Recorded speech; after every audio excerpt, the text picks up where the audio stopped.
ইডেনের আফসালা শহরে অবস্থিত ঐতিহাসিক স্টেনহাগেন মসজিদ বর্তমানে মারাত্মক সংকটে পড়েছে।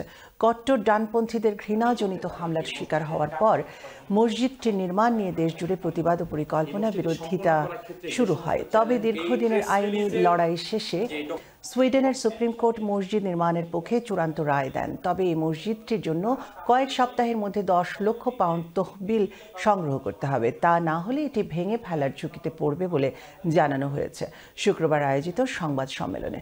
লন্ডন বাংলা প্রেস ক্লাবে চ্যানেল এস এর অনুষ্ঠান প্রধান ফারহান মাসুদ খানের পরিচালনায় বক্তব্য রাখেন সুইডেন মসজিদের ট্রাস্টি আকমল হায়দার, ট্রাস্টি খালিদ চৌধুরী। উপস্থিত ছিলেন লন্ডনের বিশিষ্ট ব্যবসায়ী ও কমিউনিটি নেতারা।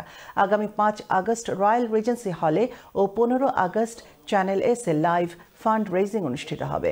আফসালা স্টেনহাগেন ইসলামিক সেন্টারের সহযোগিতার জন্য সবাইকে এগিয়ে আসার আহ্বান জানানো হয়।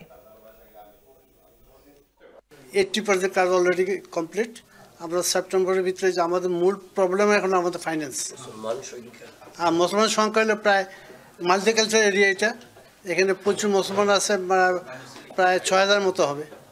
সুইডেনের উপসালা শহরে একটা এলাকা, তার নাম স্টেনহাগেনেই এই মসজিদটা অবস্থিত।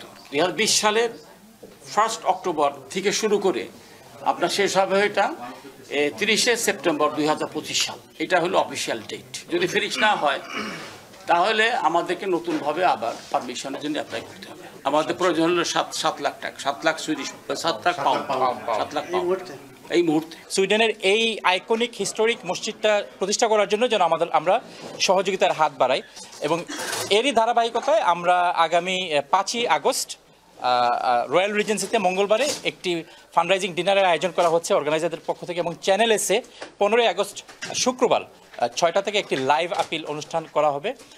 কমিউনিটির সবাই উদাত্তভাবে আমরা আহ্বান জানাই উদাত্তভাবে সহযোগিতা করার জন্য। স্পেশালি আমার জার্নালিস্ট কমিউনিটির ভাই এবং বোনদেরকে আহ্বান জানাবো যাতে করে এই মেসেজটি আমরা সবাই ছড়িয়ে দিই আরও বেশি করে, যাতে করে এই যে 1 মিলিয়ন পাউন্ডের যে টার্গেট আমরা খুব সহজেই সম্পন্ন করতে পারি।